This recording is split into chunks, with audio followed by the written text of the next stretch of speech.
عورتوں کی اکثریت امام الانبیاء فرماتے ہیں کہ معراج کی رات جب میرے رب نے مجھے دوزخ دکھائی نا، دوزخ دکھائی جب معراج پہ گئے حضور، تو آپ فرماتے ہیں فرائیت اکثر اہلھا النساء، کہ میں نے اپنی امت کی عورتوں کی اکثریت جہنم میں جلتے ہوئے دیکھی ہے، جہنم میں جلتے، کیونکہ عورتیں بہت زیادہ شریعت سے دور ہو چکی ہیں، دور ہو چکی ہیں، ان کا لباس غیر اسلامی ہو چکا ہے، ان کی تعلیم غیر اسلامی ہو چکی ہے، پڑھی لکھی بچیاں ہیں، بی اے بی ایڈ ہیں، ایم اے ایم ایڈ ہیں، ایم ایس سی ہیں، ایل ایل بی ہیں، ماسٹر کی ڈگریاں لے رکھی ہیں بچیوں نے، مگر جسم ناپاک ہو جائے تو شریعت کے مطابق پاک کرنے کا طریقہ نہیں معلوم، اور ماں باپ بڑے فخر سے کہتے ہیں میری بیٹیاں ساری پڑھی لکھی ہیں، جس بدبخت کو یہ نہیں معلوم جسم پاک رکھنا کہتے ہیں وہ پڑھی لکھی ہے۔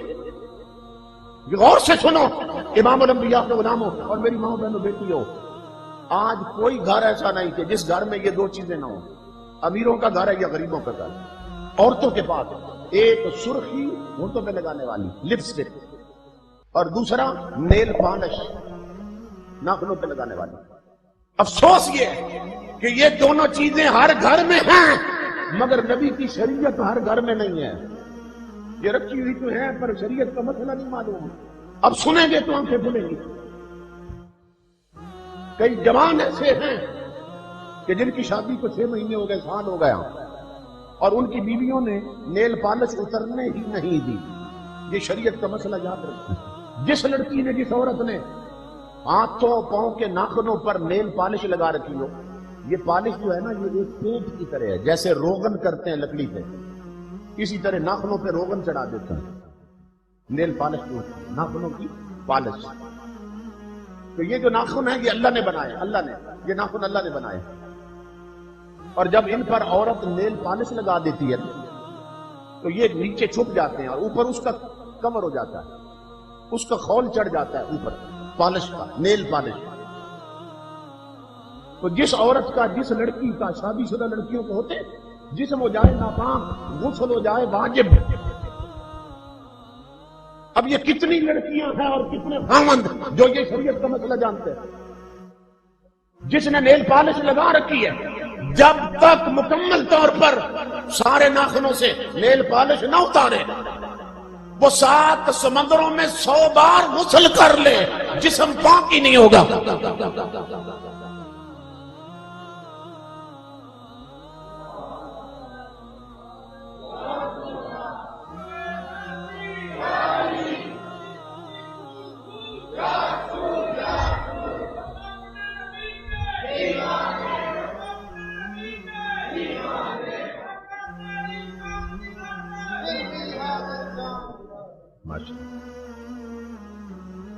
اب کتنے گھر ہیں جہاں شادی کو 6 مہینے ہو گئے، سال ہو گیا،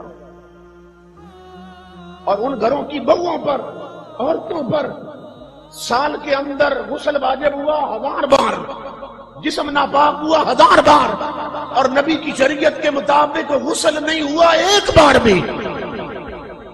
تو سوچو جسم کتنے ناپاک ہو چکے ہیں۔ اور وہی گھر کی بہویں اور بیٹیاں وہ پھر انہی گندے ہاتھوں سے آٹا گوندتی ہیں، انہی سے روٹیاں پکاتی ہیں، اور وہی روٹیاں اس گھر کے مرد کھاتے ہیں۔ اور ایک ہی بوڑھا تھا بابا گھر میں جو اذان سنتا اور مسجد چلا جاتا ہے سجدے کرنے کے لیے، وہ بیچارہ غریب، وہ جب اتنے گندے ناپاک ہاتھوں کی روٹی پکی کھاتا ہے تو 40 سال جو اس نے نور لیا تھا وہ چراغ بھی بجھ جاتا ہے۔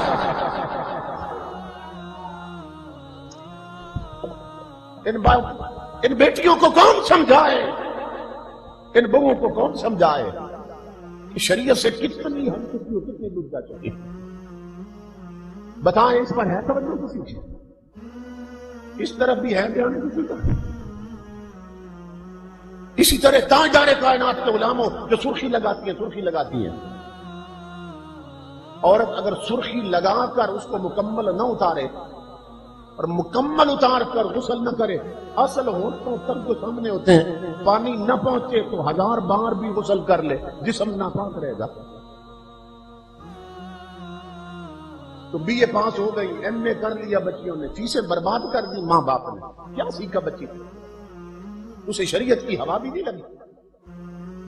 تو چاہیے یہ تھا سب سے پہلے، سب سے پہلے جب اولاد کچھ سیکھنے کے قابل ہوئی تھی تو اس کی گھٹی میں اپنے نبی کا دین رکھتا اور قرآن رکھتا۔ مگر بچہ کچھ سیکھنے کے قابل ہوتا ہے نا، سب سے پہلے ماں باپ کیا کرتے ہیں؟ بیٹھ کے سوچتے ہیں، پلاننگ کرتے ہیں، اس کو کس انگلش میڈیم سکول میں داخل کروانا۔ قرآن نہیں پڑھایا، نماز نہیں پڑھائی، کلمے نہیں پڑھائے، اس کو جسم کا طریقہ نہیں بتایا، پاک صاف کیسے رکھنا اور کرنا، بس انگریزی سے اس کی تعلیم شروع ہو گئی۔ یہ سبب ہے ہماری بربادی۔